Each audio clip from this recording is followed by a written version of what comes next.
Bonjour, bonsoir, selon l'heure dans laquelle vous nous suivez.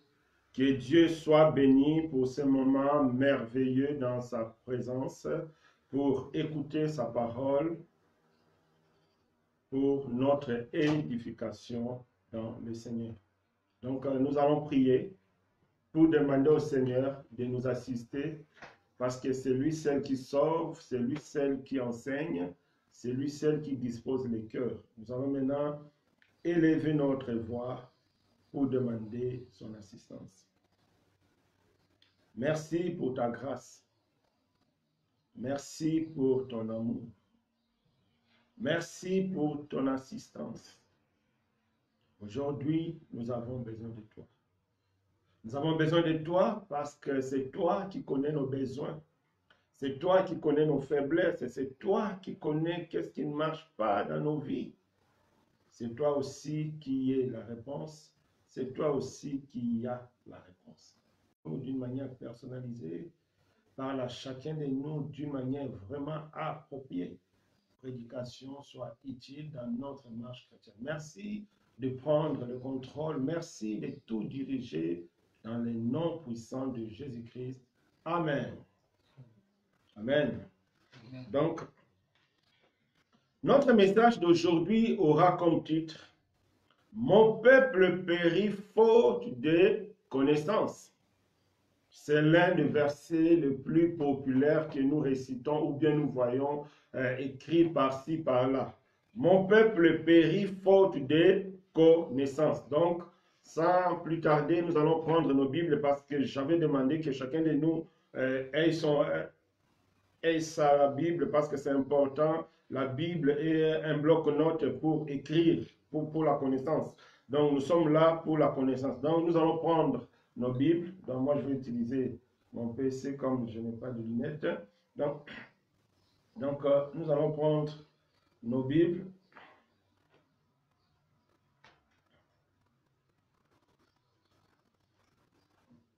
Osée 4, verset 6. Osée 4, verset 6. Donc, je vais lire au nom du Seigneur.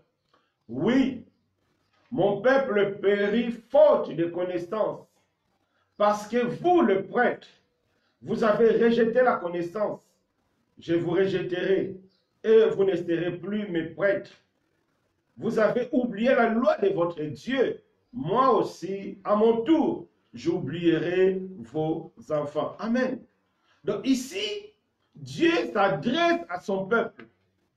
À travers ce message, Dieu exprime d'une manière claire sa tristesse. Dieu exprime sa tristesse au sujet de son peuple qui est inconscient et ignorant de la nature de l'alliance qu'il a avec son Dieu. Parce que l'alliance que Dieu avait avec son peuple Israël, c'était fondé sur la loi. Donc, rejeter la connaissance, donc c'était rejeter la loi. Donc, si tu rejettes la loi, c'est que tu as rejeté l'alliance avec ton Dieu.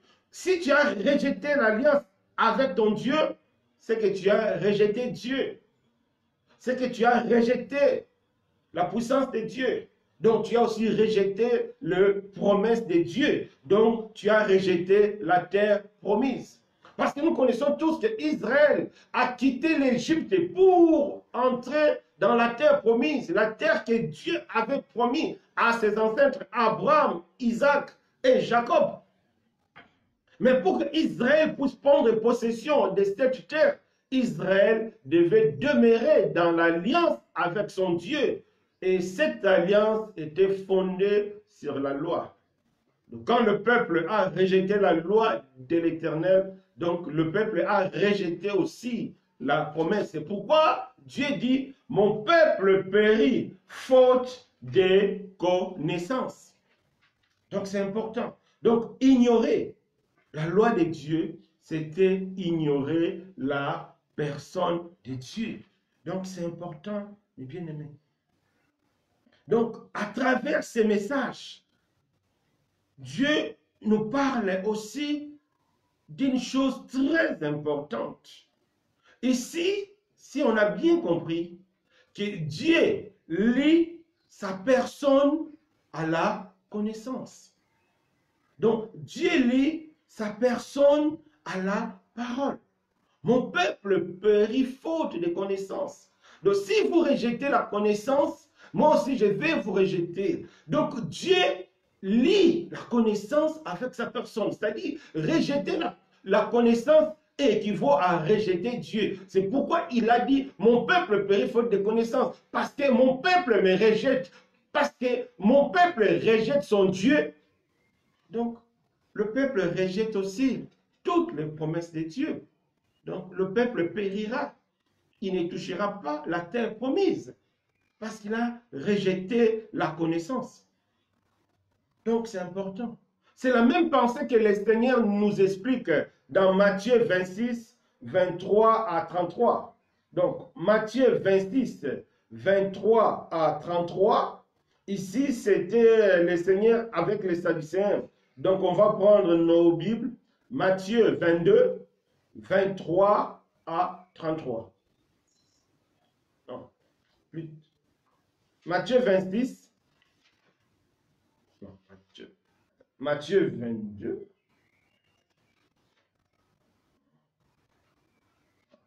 Un instant. Oui, c'est Matthieu 22. Matthieu 22, 23 à 33. Donc, je vais lire. Le même jour, les Sadducéens qui disent qu'il n'y a point de raison lui firent cette question. Maître, Moïse a dit, si quelqu'un meurt sans enfant, et suscitera une postérité à son frère. Or, il y avait parmi nous 7 frères. Le premier se maria et mourut. Et comme il n'avait pas d'enfant, il laissa sa femme à son frère. Il en fit de même du second, puis du troisième, jusqu'au 7e. Après eux tous, la femme mourut aussi. À la résurrection, duquel de 7 aura-t-elle donc la femme? Car tous l'ont eu. Jésus leur répondit, vous êtes dans l'erreur, parce que vous ne comprenez ni les Écritures, ni la puissance de Dieu. Ici encore, on voit, le Seigneur lit la puissance de Dieu et la parole. Vous êtes dans l'erreur parce que vous ne connaissez pas la puissance de Dieu. Vous êtes dans l'erreur parce que vous n'avez pas la connaissance de la parole de Dieu. Donc c'est important. Donc la connaissance, c'est la personne de Dieu. La connaissance, c'est la puissance de Dieu. Donc celui qui n'a pas la connaissance n'a pas Dieu. Celui qui n'a pas la parole de Dieu ne peut pas manifester la puissance de Dieu. Si aujourd'hui, beaucoup de chrétiens, beaucoup de personnes qui se disent chrétiens ne manifestent pas la puissance de Dieu, c'est tout simplement parce qu'ils sont déconnectés de la parole de Dieu. Parce que la Bible nous montre que le Seigneur a dit, vous êtes dans l'erreur parce que vous ne connaissez pas la parole. Donc la manifestation de la puissance de Dieu ne se fait qu'à travers sa parole. Donc celui qui veut vivre la puissance de Dieu n'a qu'à chercher la parole de Dieu. En dehors de la parole de Dieu, il n'y aura pas la puissance de Dieu. S'il y a quelque part la manifestation de la puissance et que la parole de Dieu n'est pas dedans, c'est que c'est une puissance du diable. Malheureusement, c'est ce que nous voyons aujourd'hui dans beaucoup des ensembles. Malheureusement, les gens manifestent la puissance du diable. Parce qu'il n'y a pas la parole. C'est important. Parce que la mort ne peut pas donner la vie. La mort, c'est tout ce qui ne vient pas de Dieu.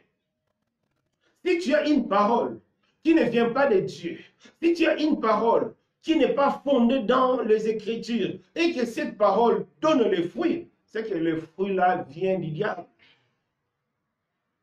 C'est comme aujourd'hui, malheureusement, ce que nous voyons de gauche à droite, sur le net, les gens qui témoignent, j'étais stérile, je suis parti voir tel pasteur ou bien entre guillemets tel prophète. La personne m'a lavé, après j'ai accouché. Non, de telles pratiques n'est pas biblique.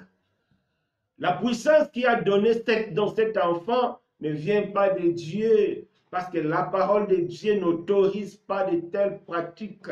C'est pourquoi le Seigneur a dit, vous êtes dans le rein parce que vous ne connaissez pas la puissance de Dieu, parce que vous ne connaissez pas la parole de Dieu. Le Seigneur Jésus lit la puissance à la parole de Dieu. C'est important. Quand tu voles, le bénéfice de ces vols-là, ce n'est pas une bénédiction, c'est une malédiction. Parce que la bénédiction n'est produite qu'à travers la parole de Dieu. La bénédiction n'est produite que quand la parole de Dieu est en œuvre.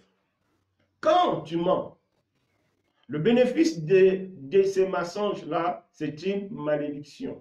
Bien qu'aux yeux des hommes, ça peut être merveilleux, tu as gagné beaucoup d'argent, mais en réalité, ce n'est pas une bénédiction parce que sa source n'est pas la parole de Dieu. Tout ce qui n'a pas source, parole de Dieu, c'est une malédiction, ça ne vient pas de Dieu. Deutéronome 28, à partir du verset 15, la Bible nous parle. Si tu n'obéis pas à la parole de l'Éternel ton Dieu, tu seras maudit. Le fruit de la désobéissance, c'est la malédiction. C'est pourquoi la Bible dit, mon peuple périt faute de connaissance. Aujourd'hui, beaucoup de personnes jubilent. Ils pensent que Dieu l'a béni. En réalité, c'est la malédiction. Parce qu'il a menti, parce qu'il a volé, parce qu'il s'est prostitué, quelqu'un l'a donné beaucoup d'argent. La personne appelle ça la bénédiction. Non, c'est la malédiction. C'est ça les signes de l'ignorance. Mon peuple périt faute de connaissance. Là, tu n'as pas la connaissance. Tu confonds la malédiction et la bénédiction. C'est très important, mes bien-aimés. Aujourd'hui, tous les scandales que nous avons dans le christianisme aujourd'hui, tous les scandales que nous avons aujourd'hui dans le milieu chrétien a pour l'origine l'ignorance de la parole de Dieu. C'est ça. Allez sur Internet. Le scandale, c'est le scandale. C'est l'ignorance de la parole de Dieu qui pousse les gens à commettre des choses que Dieu n'accepte pas. C'est l'ignorance. Même Adam et Ève, c'est l'ignorance qui les a poussés à désobéir. Quand on regarde dans les Écritures, qu'est-ce que la Bible nous dit? Comment le diable est arrivé à séduire Adam et Ève? Parce que le diable a dit, si vous mangez ces fruits, vous allez devenir comme Dieu. Et pourtant, Adam et Ève, ils étaient déjà comme Dieu. Ils avaient la nature de Dieu. Ils avaient la domination de Dieu en eux.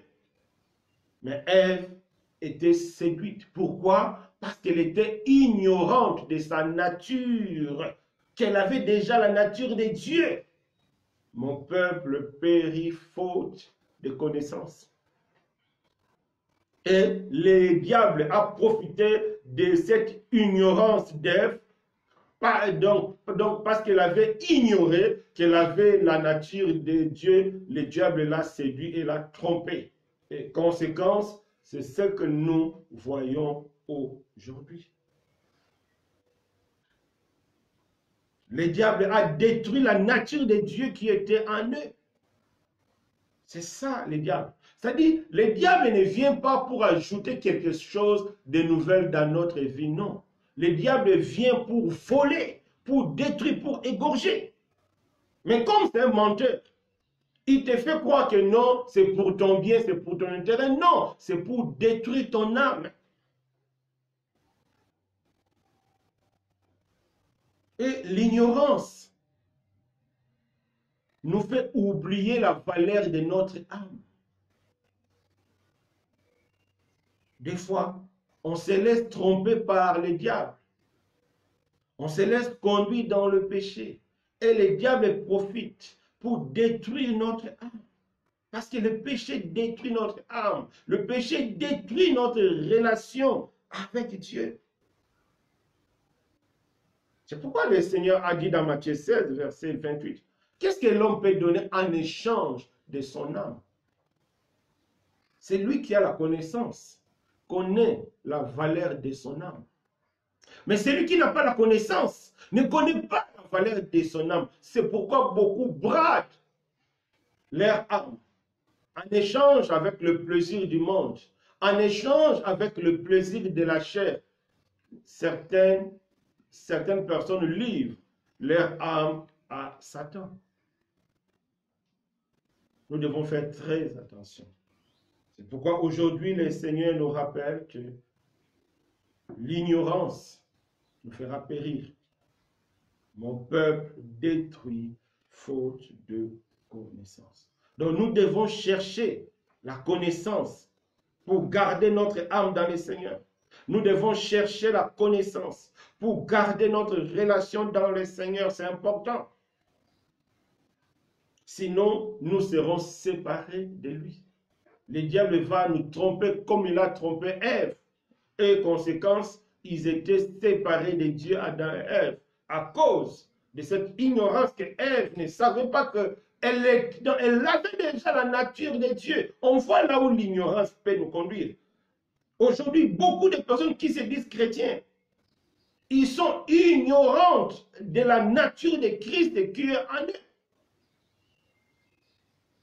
Ils sont ignorantes, des personnes ignorantes de la nature de Christ qui est en eux. Conséquence, ils vivent dans le péché. Ils vivent comme le païen. Ils vivent dans le monde. Et pourtant, ils ont la nature de Dieu. Ils devaient marcher conformément à la parole de Dieu. Mais parce qu'ils sont ignorants, ils vivent comme des païens. Ils vivent comme les gens qui ne connaissent pas Dieu. Donc, mes bien-aimés, nous devons chercher la connaissance. Donc, notre premier point, maintenant, on va voir. Pourquoi c'est vraiment impératif de chercher la connaissance? Pourquoi c'est impératif de chercher la connaissance? Il y a 5 raisons qui vont nous pousser à chercher vraiment la connaissance. Sinon, nous serons en danger. Première raison, la connaissance nous donne le vrai sens de l'œuvre de la croix. La connaissance nous explique l'œuvre de la croix. C'est très important. Quand un chrétien ignore le vrai sens de l'œuvre de la croix, il sera malheureux. C'est pourquoi aujourd'hui, nous voyons d'autres personnes qui sont dans le Seigneur, mais ils sont malheureux. Pourquoi? Donc parce qu'ils ne connaissent pas, ou bien parce qu'ils ne savent pas. C'est quoi l'œuvre de la croix? Qu'est-ce que le Seigneur a accompli à la croix pour eux? Ils ne savent pas. Quelqu'un qui avait commis des péchés, des dégâts, qui avait commis des abominations avant de connaître le Seigneur. Mais aujourd'hui, bien qu'il a connu le Seigneur, mais souvent la personne a toujours des regrets, des soucis, des culpabilités par rapport à ce qu'il avait commis ou bien par rapport à ce qu'il avait commis avant de connaître le Seigneur. Ça, c'est l'ignorance. La Bible est claire. Nous sommes justifiés par la foi en Christ. Une fois, tu as mis ta foi en Christ. Une fois, tu as accepté le Seigneur comme ton sauveur. Tes péchés, Dieu efface toutes tes erreurs. La personne qui était voleur, la personne qui était voyou, la personne qui était prostituée, sorcier, n'est plus la même personne que tu es maintenant. Non! L'ancienne personne est morte à la croix. C'est ça la connaissance que nous devons à avoir. C'est ce que nous devons connaître. Une fois tu as donné ta vie en Jésus, l'ancienne personne, l'ancienne personne est morte à la croix. Elle ne vit plus. Maintenant, tu es une nouvelle création. Même si apparemment, tu sembles être la même personne. En réalité, ce n'est que de l'apparence. Tu n'es plus la même personne en Christ. C'est Satan qui vient souffler dans tes oreilles. Ah, tu avais fait ça avant, tu avais fait ça. Non!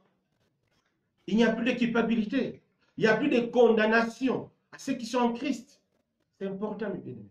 C'est pourquoi nous devons chercher la connaissance pour ne plus avoir de culpabilité inutile, des choses passées. Non, spirituellement, tout ce qu'on a fait avant de connaître Christ, Dieu a tout effacé.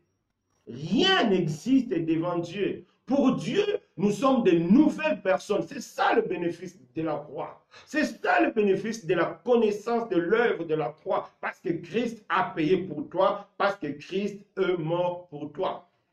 Il ne faut plus te culpabiliser. Tu n'es plus l'ancienne personne. Cette ancienne personne-là est morte à la croix. Tel que tu es là, tu es une nouvelle personne. Le fruit de la résurrection de Christ.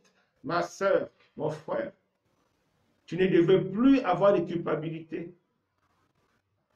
C'est l'ignorance qui ramène encore la culpabilité en nous. Non, c'est fini. À partir d'aujourd'hui, sois rassuré. Tu n'as plus de condamnation parce que Christ est mort pour toi, parce que Christ a payé pour toi. Amen. Deuxième bénéfice de la connaissance. La connaissance nous transforme à l'image du Christ. La connaissance nous transforme. La connaissance nous rend vrais. Nous serons des vrais chrétiens parce que nous avons la connaissance. Nous serons des modèles.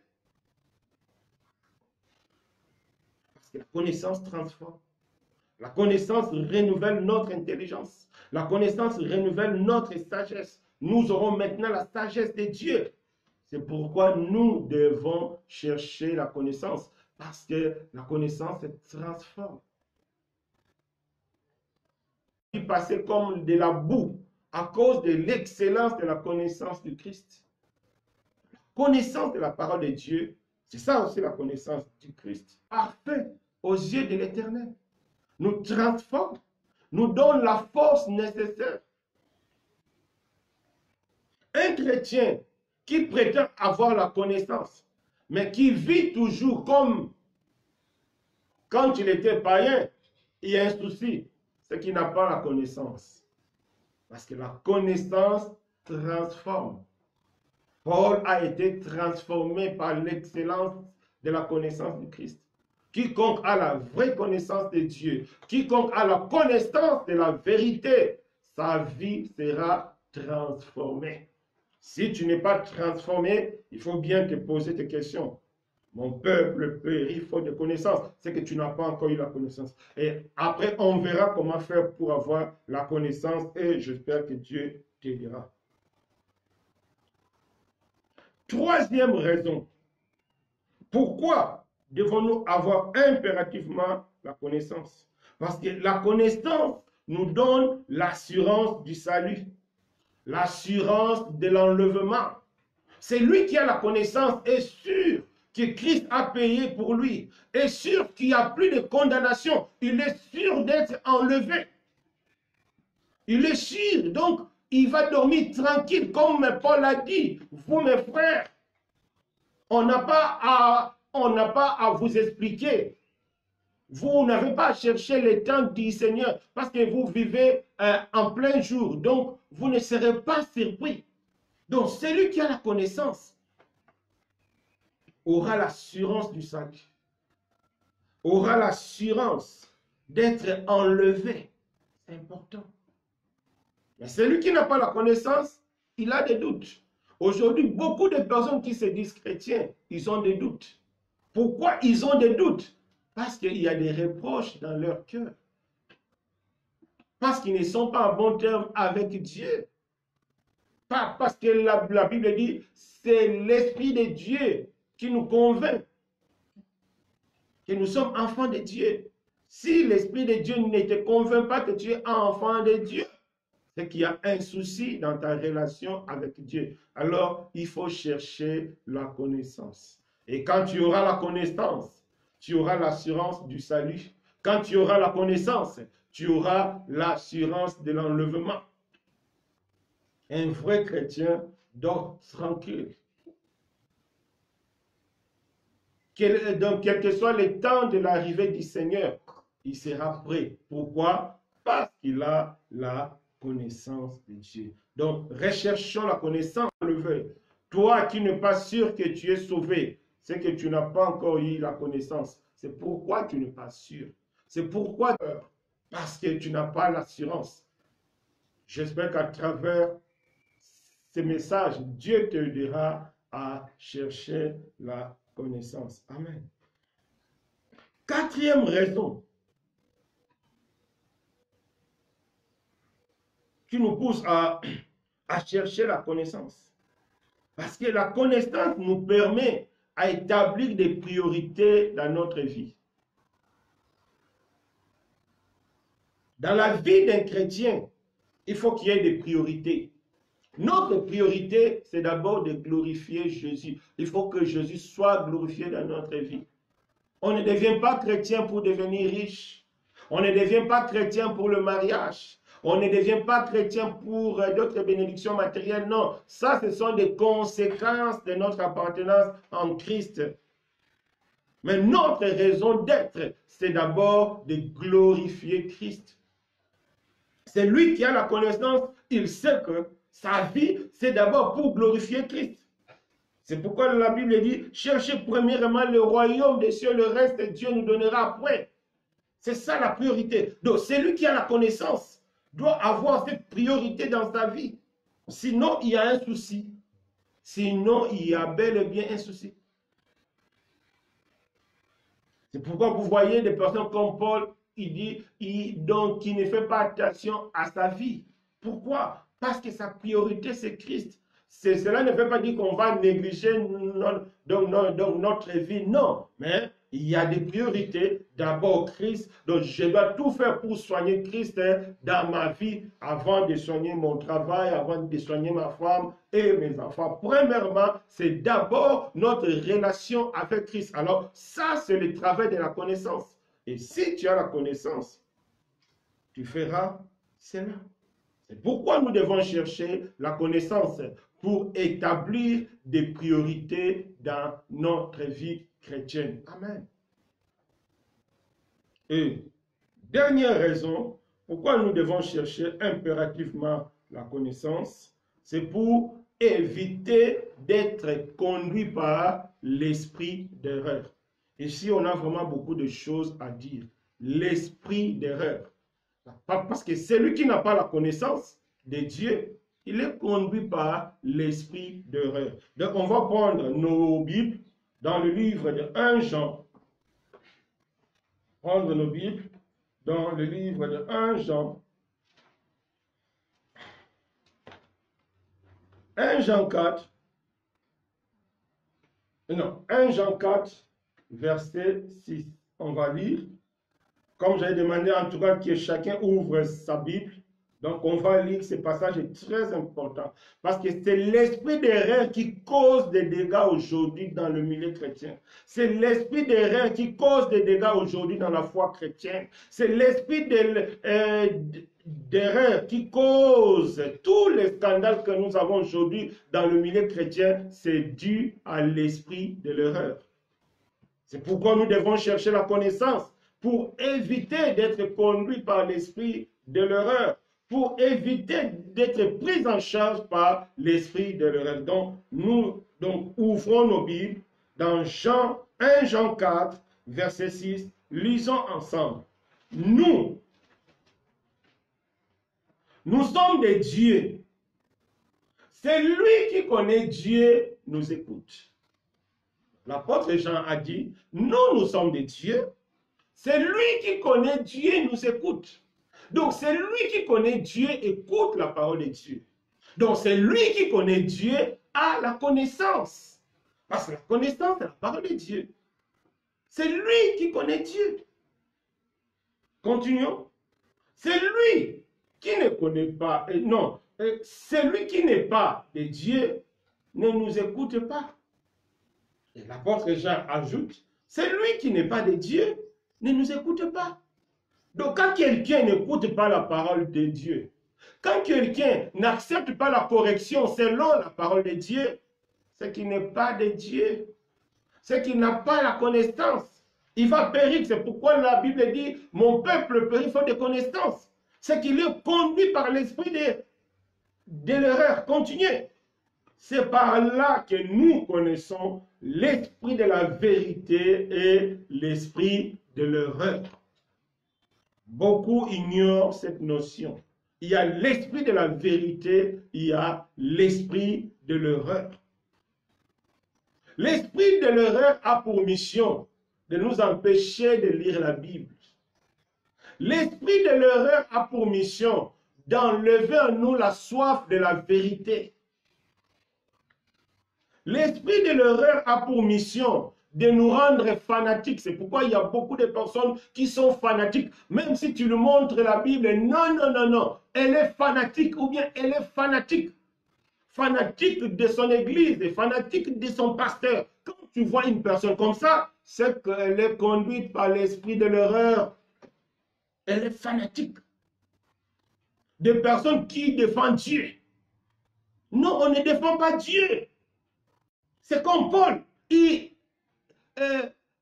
Il pensait servir Dieu. Il pensait défendre Dieu. C'est pourquoi il s'est servi Dieu. Non, on ne défend pas Dieu.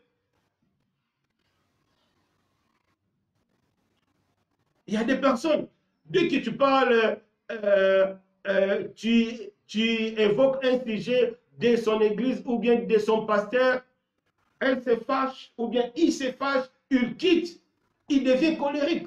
C'est là le signe qu'il est conduit par l'esprit de l'erreur. Parce que l'esprit de l'erreur rend fanatique. C'est ça qui cause des dégâts. C'est ça qui donne des fausses prophéties. Ça rend fanatique. Ça rend aveugle.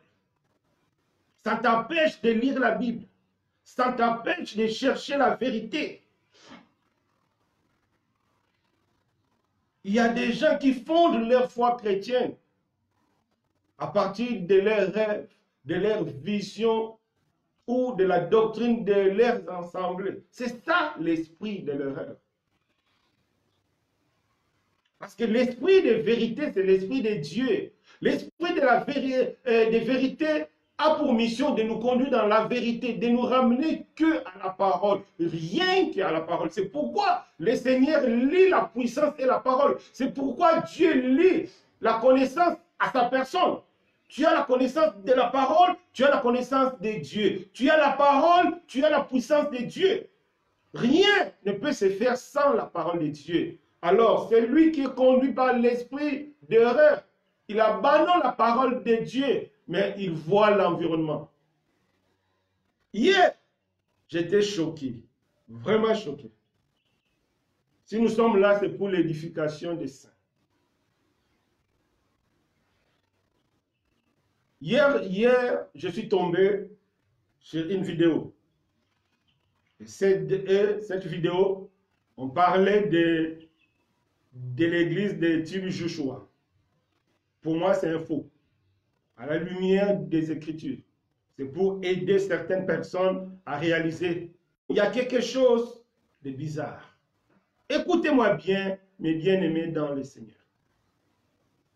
Dans son église, il y a l'eau, qu'ils appellent ça l'eau de vie, ou bien l'eau pour boire, pour la délivrance, ou bien pour recevoir la bénédiction. Alors, une petite fille est partie là-bas, elle a pris l'eau, elle a lavé sa figure. Une fois, elle a terminé de laver sa figure, elle commence à parler, elle commence à prophétiser. Elle commence à expliquer une vision. Dieu, un monsieur blanc avec de longs cheveux. Est-ce que la Bible décrit Jésus avec de longs cheveux? Non. En tout cas, j'ai essayé de faire des recherches dans la Bible long cheveux. En tout cas, je n'ai pas vu Jésus avec des longs cheveux. Peut-être que c'est Jésus américain là, du film là, film de Jésus. Ça même, ce n'est pas un problème. Et la fille commence à prophétiser. La fille commence à parler. Je viens, messieurs, avec des longs cheveux, une couronne en or. Autour de lui, il y avait 24 vieillards et 3 anges à côté. Maintenant, la fille commence à citer les noms de 3 anges. Il y avait l'ange Gabriel. Oui, c'est dans la Bible. Il y avait l'ange Raphaël. J'ai dit ange Raphaël dans la Bible. Et ange, si c'est Ariel ou Ariel. J'ai dit non. Dieu n'est pas dedans. Dans la Bible, il n'y en a pas un ange qui s'appelle Raphaël. Comme mon objectif, c'est aussi de chercher mon édification personnelle, j'ai commencé à faire des recherches. Et je trouvais que l'ange Raphaël ne se trouve pas dans la Bible que nous avons des 66 livres. Non. Ange Raphaël se trouve dans la Bible catholique. C'est même dans des parties d'hétérocanoniques. C'est dans les livres de Tobie. Donc, une prophétie venant de Dieu ne peut pas faire mention d'un ange qui n'est pas dans la Bible. Raphaël n'est pas un ange biblique. Donc, la prophétie ne vient pas de Dieu. C'est l'esprit de l'erreur. Comment je sais que c'est l'esprit de l'erreur? Parce que la dame, la petite, a prophétisé des choses qui ne sont pas dans la Bible. Parce que le rôle de l'esprit de la vérité, c'est l'esprit de la prophétie de Dieu, c'est pour nous conduire dans la Bible, rien que dans la Bible. Paul a dit quelque chose de très intéressant dans Galates 1. Paul a dit, même lui-même, Paul, s'il change ce qu'il avait écrit avant, qu'il soit maudit, qu'il soit anathème, même si un ange de Dieu descend, il nous dit autre chose, qu'il y a un autre ange qui s'appelle Raphaël, qui soit maudit. Pourquoi? Parce qu'il n'y a pas ça dans la Bible. Quiconque reçoit un message qui ne vient pas de Dieu est maudit. Quiconque prêche un message qui ne vient pas de Dieu est maudit. C'est ce que la Bible dit. C'est ça la connaissance. La malédiction et la bénédiction n'est pas liée à ce que n'est pas liée aux paroles des hommes. Non, la malédiction et la bénédiction est liée par rapport à notre position à la parole de Dieu. Tu es côté de la parole de Dieu, tu es béni. Tu es hors de la parole de Dieu, tu es maudit. C'est pourquoi aujourd'hui, nous voyons des fausses prophéties qui ne se réalisent pas. Tout simplement parce que les gens sont conduits par l'esprit de l'erreur. C'est pourquoi nous devons chercher la connaissance. C'est important. Aujourd'hui, c'est terrible. Allez sur Internet. Quelqu'un te fait un témoignage qu'on m'a donné l'eau bénite et après l'utilisation, j'ai eu un enfant. On m'a donné l'eau bénite, après l'utilisation, je suis délivré. Et ça, c'est l'esprit de l'erreur. Eau bénite dans la Bible, ça n'existe pas. Parce que le rôle de l'esprit de la vérité, c'est pour nous conduire que dans la Bible, rien que dans la Bible. En dehors de la Bible, Dieu n'est pas dedans. En dehors de la Bible, c'est le diable. Même si visiblement on voit des choses extraordinaires, c'est ça aussi l'une des raisons d'être de l'esprit de l'erreur. Parce que l'esprit de l'erreur fait croire à certaines personnes qu'il y a la vérité quand tu as le surnaturel. Non! Ce n'est pas le surnaturel, n'est pas toujours synonyme de la vérité. Non! Parce que le diable aussi fait des choses, fait des choses surnaturelles. Non! Ce n'est pas ça, mes bien-aimés. Mon peuple périt faute de connaissance. C'est pourquoi aujourd'hui, il y a des familles qui se divisent, qui se déchirent à cause d'une prophétie. Non, non. Ce que je vous ai parlé la fois passée, qui m'avait choqué. Un monsieur, son pasteur l'a dit que sa grand-mère est sorcière. Il est parti à la maison, il a pris un bâton. Il commence à tabasser sa grand-mère. Ça, c'est l'esprit de l'erreur. Ça, c'est l'esprit de l'erreur. C'est l'esprit de l'erreur. L'esprit de Dieu ne peut jamais, au grand jamais, faire ça. Beaucoup sont séduits parce que les gens ne veulent pas la vérité. Les gens sont séduits. Il y a un passage très important dans la Bible. Prenons nos Bibles. 2 Thessaloniciens 2, de 4 à 2. On va prendre nos Bibles. 2 Thessaloniciens 2. 2 Thessaloniciens 2, versets 2 à 4. Écoutons ce que la Bible nous dit. De ne pas vous laisser facilement embraler dans votre bon sens et de ne pas vous laisser troubler, soit par quelque inspiration, soit par quelques paroles ou par quelques lettres qu'on dirait venir de nous, comme si le jour du Seigneur était déjà là. Non, Dieu nous avertit.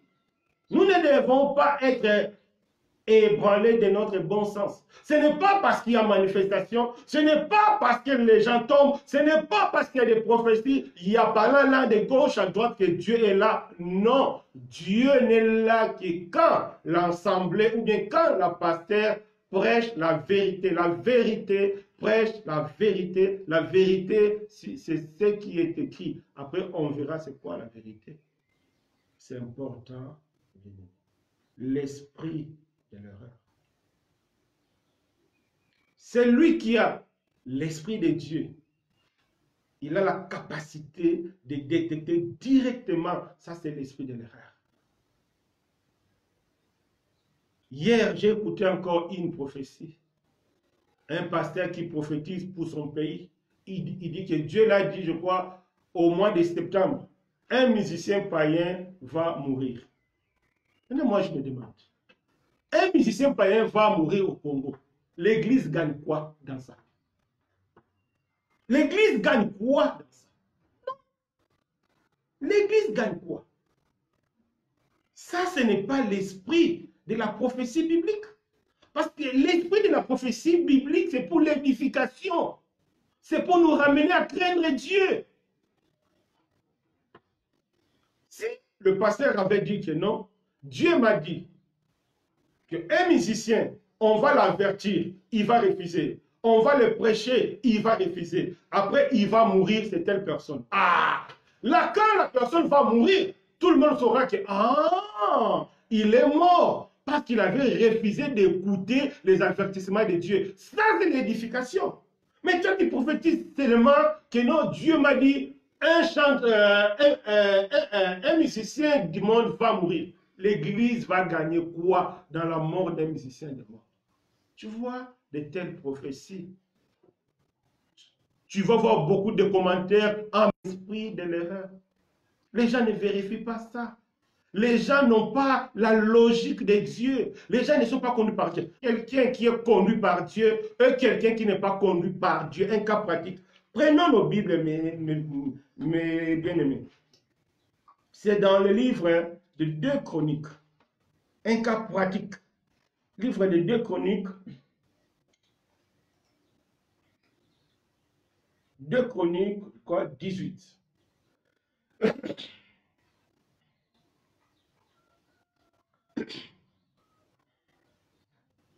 2 Chroniques 18. On va lire à partir de...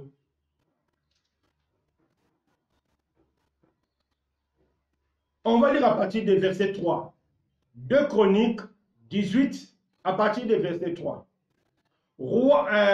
Akab, roi d'Israël, dit à Josaphat, roi de Juda, veux-tu venir avec moi à Ramoth, en Galate?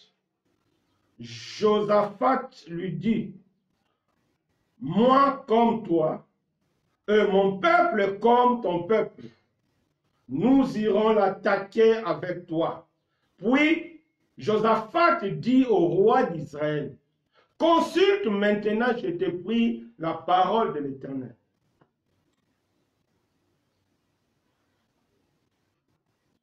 Le roi d'Israël, assemblant les prophètes au nombre de 400.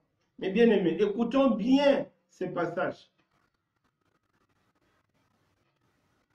Le roi d'Israël, Akab, il a invité le roi de Juda, Josaphat. Il dit, accompagne-moi faire la guerre. Parce que Josaphat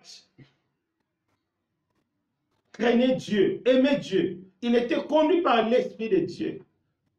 Josaphat l'a dit. On va d'abord consulter l'Éternel. Et le roi d'Israël, Akab, il est parti prendre 400 prophètes. La Bible dit, au nombre de 400. Et il leur dit, irons-nous attaquer Ramoth en Galate? Ou dois-je y renoncer?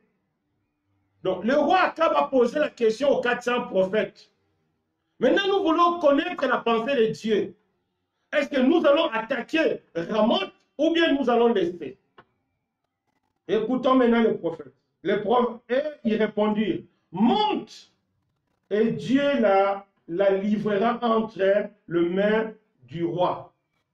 Donc, quand le roi Akab a posé la question aux 400 prophètes, et tous, ils ont prophétisé, monte, va, Dieu est avec toi. 400 personnes, 400 prophètes.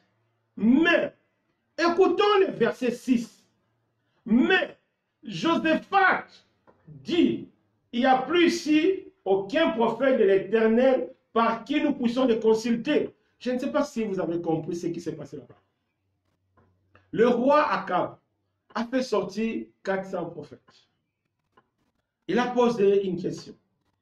Et les prophètes ont répondu, qui était conduit par l'Esprit de Dieu, parce qu'il craignait Dieu. Allez, Dieu est avec toi. Pour le roi Josaphat, il a compris qu'ils étaient conduits par l'esprit du mensonge. Et si vous lisez jusqu'à la fin, vous allez comprendre. Tu vois, le roi Josaphat a refusé. Même s'ils ont prophétisé de bonnes choses, il a refusé. Parce que la prophétie de Dieu, ce n'est pas dire de bonnes choses, non. La prophétie de Dieu, c'est dire ce que Dieu veut. Et nous connaissons que le roi Akab était dans le péché, dans la désobéissance. Si Dieu pouvait parler, Dieu allait d'abord commencer par la vie d'Akab. Dieu a une logique dans la Bible. La logique de Dieu est simple. Dieu commence toujours par la sanctification. Si Dieu veut te parler, Dieu va d'abord commencer par parler de ta vie, ta propre vie.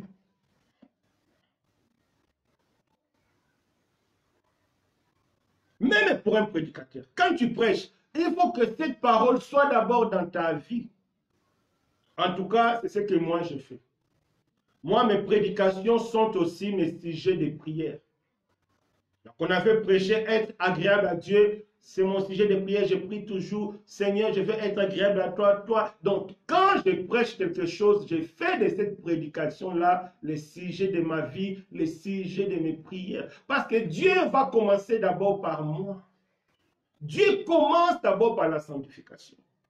Le roi Akab, il était dans l'erreur, dans le péché. Mais pourquoi Dieu va prophétiser de bonnes choses pour lui? Non. Et le roi Josaphat a compris que c'était l'esprit de l'erreur. Mes bien-aimés. C'est pourquoi aujourd'hui, beaucoup de personnes sont dans l'erreur à cause des prophéties sans discernement. Ils ne savent pas discerner l'esprit de la vérité et l'esprit de l'erreur. C'est pourquoi Dieu nous répète encore cet après-midi, mon peuple périt faute de connaissance. Quand tu n'as pas la connaissance, tu seras conduit par l'esprit de l'erreur. Aujourd'hui, nous voyons comment nos assemblées, comment les assemblées sont dirigées par l'esprit d'erreur. L'esprit d'erreur tient aussi compte de l'environnement. Regardez aujourd'hui dans beaucoup des assemblées, la même erreur qui se répète, c'est l'environnement. L'histoire de papa pasteur et de maman pasteur. Couple pastoral. Pour certaines personnes, ils disent que non, c'est rien. Non. Tout ce qui n'est pas de Dieu, c'est la mort. Ça cause la mort spirituelle. Bien que les gens ne voient pas ça d'une manière visible. Mais tout ce qui n'est pas de Dieu, ça cause la mort. C'est pourquoi quand les femmes sont parties voir Jésus dans le tombeau, l'ange a dit aux femmes, mais pourquoi vous allez chercher les vivants parmi les morts? Non, ça ne se fait pas. On ne peut pas chercher Dieu dans la mort. On ne peut pas chercher Dieu dans la parole qui ne vient pas de Dieu. On ne peut pas marcher avec Dieu selon une organisation qui ne vient pas de Dieu. C'est chercher les vivants parmi les morts. C'est pourquoi ils avaient fait un demi-tour. Nous devons nous repentir. C'est pourquoi les femmes ont fait un demi-tour pour aller maintenant croiser les seigneurs, parce qu'ils n'étaient plus dans le tombeau. Vous ne pouvez pas chercher le vivant parmi les morts. Non, on ne peut pas chercher la vie dans la mort. La mort, c'est tout ce qui ne vient pas de Dieu. La mort, c'est toute parole qui ne vient pas de Dieu. Comme les paroles de ces 400 prophètes, ça ne venait pas de Dieu. Et quand on lit donc jusqu'à la fin, on voit qu'Akab était tué, parce que c'était la mort. Ce qui ne vient pas de Dieu cause la mort. Si ce n'est pas la mort physique, mais la mort spirituelle, c'est certain, ça causera la mort. Pourquoi? Parce que ça ne vient pas de Dieu. C'est pourquoi le Seigneur a lié la puissance et la parole. Vous êtes dans le rêve parce que vous ne connaissez ni les Écritures, ni la puissance de Dieu. La puissance de Dieu se manifeste dans la parole de Dieu.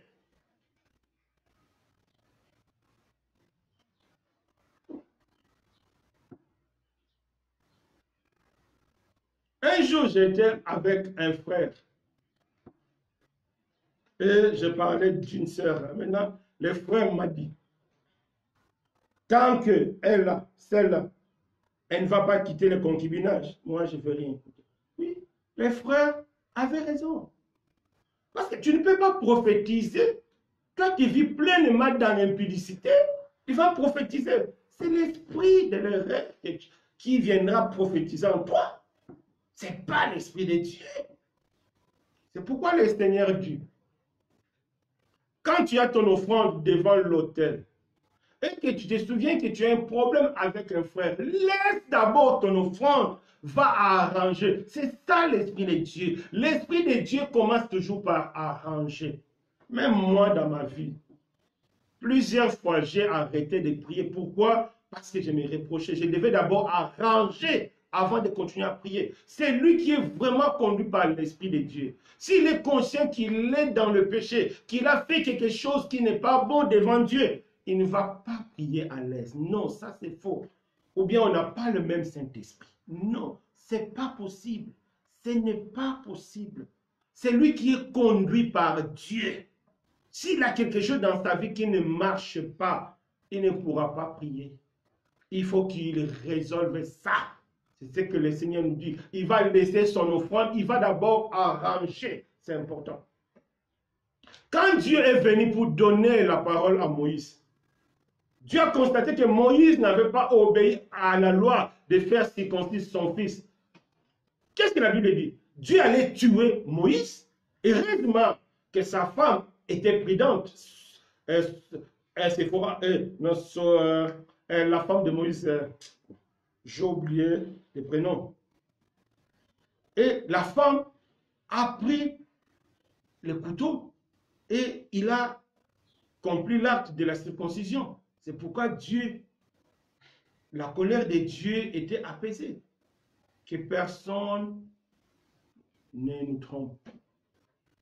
C'est l'esprit de l'erreur qui marche avec des personnes qui sont dans le péché, qui prophétisent dans le péché, qui font des choses dans le péché, qui font le miracle dans le péché. C'est l'esprit de l'erreur. Ça ne produit pas la vie. Ça ne produit pas la vie. Résultat, c'est ce que Dieu nous a enseigné la fois passée, l'inquiétude du Seigneur. Il y a plein d'assemblées. Chaque jour, il y a une multiplication des assemblées. Mais le Seigneur est inquiet du nombre de personnes qui seront sauvées, du nombre de personnes qui auront la vraie foi à cause de ça. Parce qu'il y a beaucoup de personnes qui sont conduites par l'esprit de l'erreur. Si j'ai beaucoup insisté sur l'esprit de l'erreur, parce que ça fait des dégâts. Ça fait vraiment des dégâts aujourd'hui. C'est pourquoi moi j'aime beaucoup conseiller aux personnes, au lieu de passer le temps de regarder des prédications sur Internet, passe le temps à lire la Bible. Parce qu'aujourd'hui sur Internet, il y a un mélange terrible. Si tu n'as pas le discernement, tu vas gober comme moi ce que j'ai vu hier. Donc, Ange Raphaël, et tu vas considérer cette prophétie-là comme c'est vrai. Parce que la petite disait que non, Dieu veut sauver les âmes, aller évangéliser, aller chercher les gens. Oui, ça c'est la pensée de Dieu. Dieu veut sauver, mais pas à n'importe quel prix. Non, c'est au prix de la vérité. Ce n'est pas au prix de mensonges, non. Ange Raphaël, il n'existe pas dans la Bible. C'est un démon. C'est un démon. C'est un démon. Parce qu'il n'est pas dans la Bible. La Bible nous dit ne pas aller au-delà de ce qui est. En tout cas, que Dieu nous fasse grâce de chercher la connaissance pour être conduit par l'esprit de la vérité et abandonner l'esprit de l'erreur. Aujourd'hui encore, je vois comment l'esprit de l'erreur travaille dans certaines personnes. Ils disent que non, est-ce que c'est important toujours d'être occulte? Et d'autres même me posent la question, est-ce que c'est un péché de fuir le culte? Je ne dirais pas que c'est un péché, parce que je n'ai pas des Écritures. Mais le fait de fuir le culte, ça va te ramener à vivre dans le péché. Pourquoi? Parce que c'est là où il y a l'instruction. C'est là où que Dieu enseigne. C'est là où que Dieu donne sa parole. Mais toi, tu te dis chrétien. Tu n'es pas nourri par la parole de Dieu. Donc, tu seras nourri par la parole du diable. La parole du diable, c'est quoi? C'est les pensées du monde. C'est la logique du monde. Et tout ça, c'est les paroles du diable. Parce que dans ce monde, il n'y a que deux maîtres. Soit Dieu, soit le diable. Si une pensée te dit que ce n'est pas la peine d'assister au culte chaque jour, il faut les chasser. Dit l'esprit de l'erreur sort. Parce que c'est l'esprit de l'erreur. C'est l'esprit de l'erreur. Parce que quand on voit la Bible, la première église, la Bible dit ils étaient assidus chaque jour au temple. Même la Bible dit n'abandonnons pas nos assemblées. Pourquoi? Dieu sait l'importance de l'assemblée. C'est pour l'édification des saints. C'est très important. Aujourd'hui, une manifestation encore de l'esprit de l'erreur. Il y a des personnes qui ne veulent plus des assemblées locales là où ils habitent, non. Seulement Internet, il suit son pasteur qui est au Congo, son pasteur qui est en Côte d'Ivoire, son pasteur qui est au Togo. Ah non, ça c'est une erreur. Je n'ai pas dit que vous ne devez pas les suivre, les refuser, non. Mais là où vous êtes, vous devez d'abord faire partie de l'église locale. Pourquoi? Je vais vous expliquer. Parce que dans la foi chrétienne, il y a aussi des réalités locales. Il faut un message local. Quand on voit les épîtres, c'est souvent des questions locales que les frères posaient à Pierre. Prenons un cas concret, un cas réel. Un chrétien qui vit à Kinshasa, qui veut seulement nous suivre, nous, des gens qui habitent le Maroc, c'est-à-dire des prédications du Maroc. Donc la personne ne veut pas suivre les prédications du Congo. Il y a des aspects de sa vie qu'elle ne pourra pas l'arranger parce que dans la prédication, il y a toujours un aspect local. Un cas simple. Par exemple, nous ici au Maroc, ou bien un peu en Europe, dans la vie chrétienne courante, On prêche la cohabitation. Comment cohabiter avec tes voisins? Mais dans des pays comme Congo, il n'y a pas la cohabitation. Non, moi j'étais là-bas, je n'ai pas vu ça. C'est-à-dire, la cohabitation, c'est quoi? C'est que nous voyons ici 2 ou 3 ou 4 personnes qui louent une maison pour vivre en communauté. Parce qu'il y a des réalités. Mais des gens qui vivent au Congo, ils ne connaissent pas cette réalité-là. Cette réalité-là. Alors si toi tu passes tout ton temps à écouter les prédications du Congo, tu négliges des prédications locales. Il y a des aspects de ta vie que tu ne pourras pas l'arranger. Parce que c'est localement que Dieu agit. Ce n'est pas pour rien. Dans la Bible, il y a l'église locale. C'est l'esprit de l'erreur qui te conduit à négliger l'église locale pour te focaliser toujours sur Internet. C'est l'esprit de l'erreur.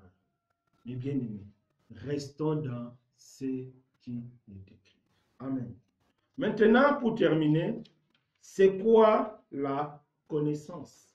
Et comment acquérir la connaissance? La connaissance, ce n'est pas le fait de lire Matthieu ou bien Jacques, parce que tout le monde lit Matthieu et Jacques. La connaissance, c'est Jésus qui est la connaissance. Parce que c'est Jésus qui est le chemin, la vérité et la vie. Nul ne peut aller au Père sans passer par Dieu. Dans l'Ancien Testament, Dieu a dit, mon peuple périt faute de connaissance. Parce que l'alliance que Dieu avait avec son peuple, c'était basé sur la loi, sur ce qui est écrit. Mais nous, aujourd'hui, l'alliance que nous avons avec Dieu, c'est par le sang de Jésus-Christ que nous avons cette alliance avec Dieu. C'est par le sang de Jésus-Christ que nous avons cette alliance avec Dieu. Donc, la connaissance, c'est quand tu cherches Jésus à travers les écrits. C'est ça, la connaissance de Jésus. On ne connaît pas Jésus à travers les rêves. On ne connaît pas Jésus à travers les visions. Mais nous connaissons Jésus à travers de ce qui est écrit. C'est pourquoi même Paul a dit, n'allez pas au-delà de ce qui est écrit. Tout ce que tu as besoin pour être sauvé se trouve dans la Bible. Tu n'as pas besoin d'aller au-delà de ce qui est écrit. Donc, c'est très important. Donc, la connaissance, c'est Jésus. La connaissance, c'est chercher Jésus à travers les Écritures. Prenons l'exemple de la parabole de semeur. La Bible nous parle de 4 figures. La première figure, il a écouté la parole, il est sorti, le diable a enlevé ça directement. La personne est restée vide. La deuxième et la troisième, ils ont écouté la parole, ils étaient dans la joie, mais quand les soucis, les problèmes, ils ont abandonné. Mais la quatrième figure, elle a écouté la parole et cela a porté de fruits. Donc nous comprenons que la connaissance est aussi liée à la disposition du cœur. C'est très capital. C'est pourquoi dans une assemblée, il y a 100 personnes, 1000 personnes, 200 personnes, ils écoutent la même parole, mais peut-être 5 ou 10 seulement que leur vie est transformée. Et les autres, leur vie ne sont pas transformées. Pourquoi? Parce que la disposition du cœur n'est pas pareille. C'est très important. Quand tu lis la parole de Dieu avec la pensée de connaître Jésus, quand tu lis la parole de Dieu avec la pensée d'être agréable à Dieu, quand tu lis la parole de Dieu avec la pensée d'être un vrai chrétien, quand tu lis la parole de Dieu avec la pensée d'être la lumière du monde, tu auras la connaissance.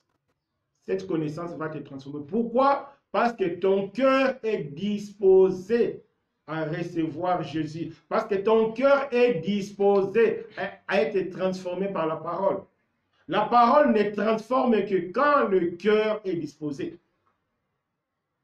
Quand le cœur n'est pas disposé, tu peux écouter quelle que soit la prédication, tu ne seras pas transformé. C'est comme dans la parabole de l'homme riche et Lazare.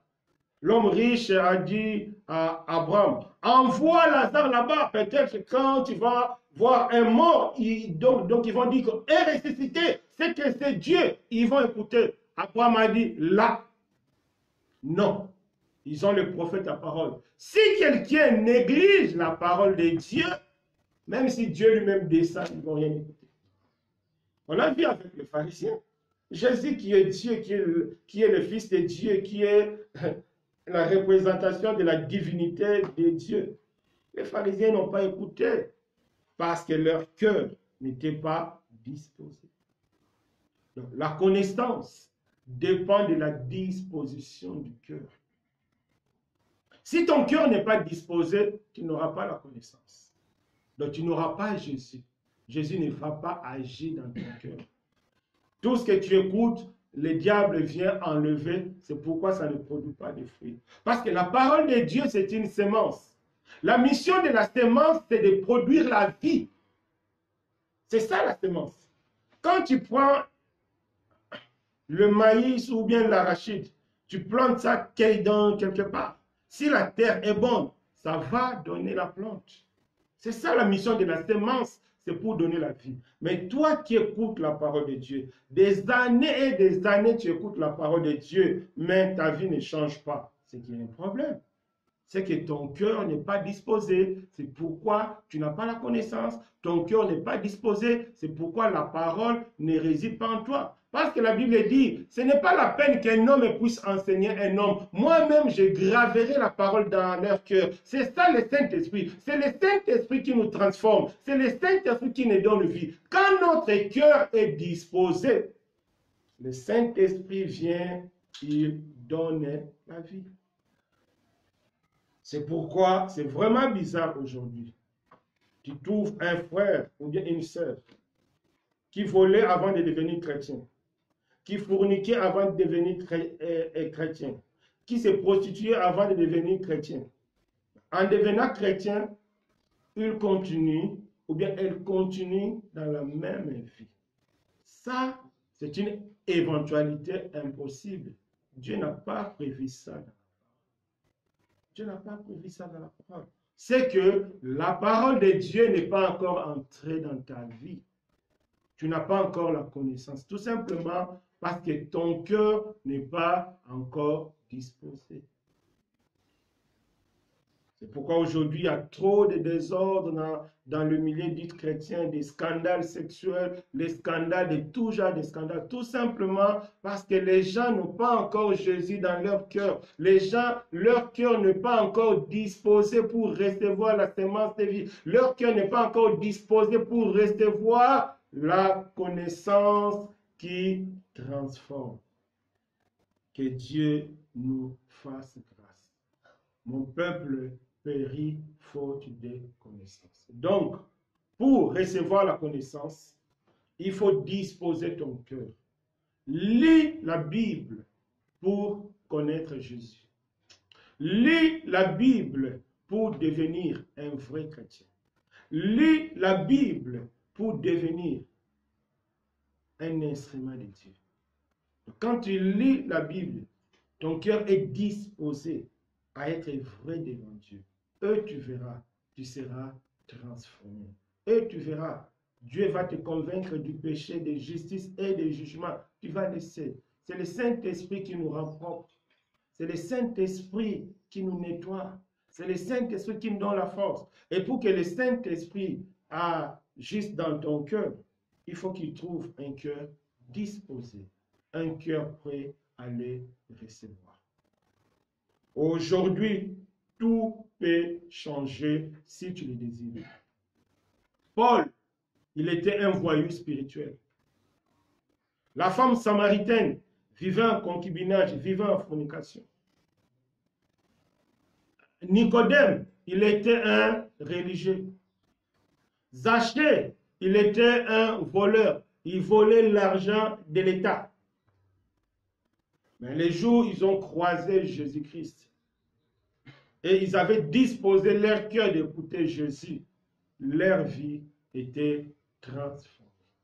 Ils sont devenus de nouveaux. Ta vie peut être transformée. Quel que soit ce que tu fais, la grâce de Dieu est tellement grande. N'a pas de tu es sorcier ou bien sorcière. Peut-être tu es lesbienne et tu es voleur, tu es tout ce que le monde rejette. Dieu a besoin de toi. Si aujourd'hui tu décides de disposer ton cœur en priant pour chercher Jésus, en priant pour que Jésus devienne ton Seigneur et Sauveur, crois-moi, tu seras sauvé. Crois-moi, tu seras pardonné. Crois-moi, tu vas devenir une nouvelle création. Parce que ton cœur est disposé. Un cœur disposé attire la faveur de Dieu. Un cœur disposé attire la puissance de Dieu.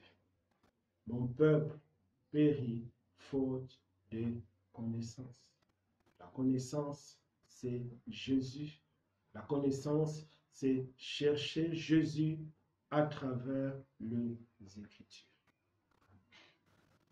Que Dieu nous aide à réaliser cela. Maintenant, nous allons prier. Certainement, Dieu nous a parlé d'une manière ou d'une autre.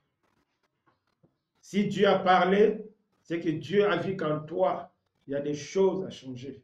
Si Dieu t'a parlé, c'est que Dieu a vu qu'en toi, il y a des choses à améliorer. Aujourd'hui, tu peux tout changer. Paul a changé. Zachée a changé. La femme samaritaine a changé. Nicodème a changé. Toi aussi, tu peux changer ta vie. Toi aussi, tu peux être transformé. Prie maintenant en vérité dans ton cœur. Demandez à Jésus d'entrer comme roi. Demandez à Jésus d'entrer comme Seigneur. Dispose ton cœur. Tu auras la vie éternelle. Élevons nos voix. Alléluia. Merci pour ta grâce. Merci pour ton amour.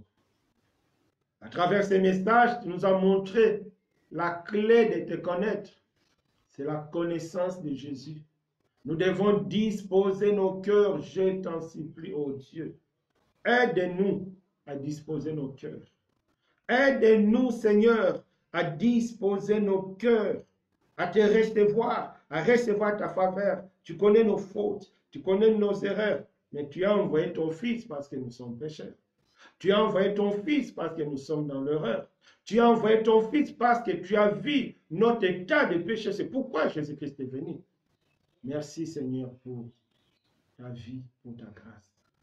Aide-nous aujourd'hui à changer de vie. Aide-nous aujourd'hui à devenir une nouvelle création. Merci Seigneur. Amen. Mon peuple périt faute de connaissance. Que Dieu nous bénisse. On se verra mardi. Nous aurons notre étude biblique sur la vie de Job. Que Dieu vous bénisse abondamment au nom de Jésus. Amen.